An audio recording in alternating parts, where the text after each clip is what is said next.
is Jesus is, Lord of the Sabbath, and he works every day like the Father does. Now, this probably drove them insane. If you look at verse 17 again, Jesus says in his defense, he says that the Father is always what? At his work. So you have to understand the Jewish people, the leaders had this idea that, how long did it take God to create the heavens and the earth? 6 days. And then what did God do on the seventh day? So they had this concept, God was kind of worn out.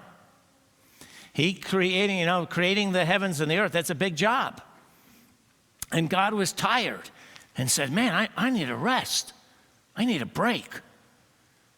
So as God, because I'm tired, I need a rest, and I want everyone else to rest one day a week.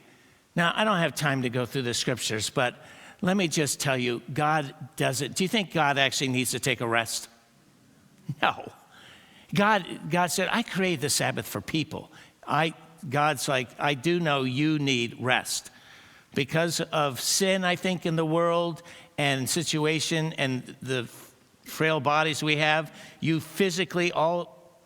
need rest spiritually, emotionally, physically. You're going to break down if you don't get rest. This is supposed to be a blessing to you. Do not get tied up in legalistic stuff.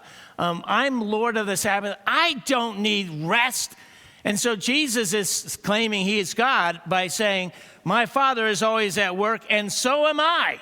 Who do you think holds the universe together 7 days a week? Who do you think, I'm a scientist, who do you think holds all the atoms together? Because as you know, all the protons in the middle of an atom that are all positively charged should be flying apart from each other, but something powerful holds every atom together. Who do you think watches over every believer on the Lord's Day when you're driving, when you're doing something? Do you think the Father says, oh, it's the Lord's Day, guardian angels, take a break. People are on their own. No, God and the angels, we do no work on Sunday. God's always at work. Jesus says, and I'm always at work. I'm always healing people. People are getting saved. I'm protecting people. I'm watching. Of course, God is always at work. And so the Pharisees are so mad. They're like, he's claiming he's God. So even if we don't like the concept God the Father is always at work, he's saying he's God by saying he's at work.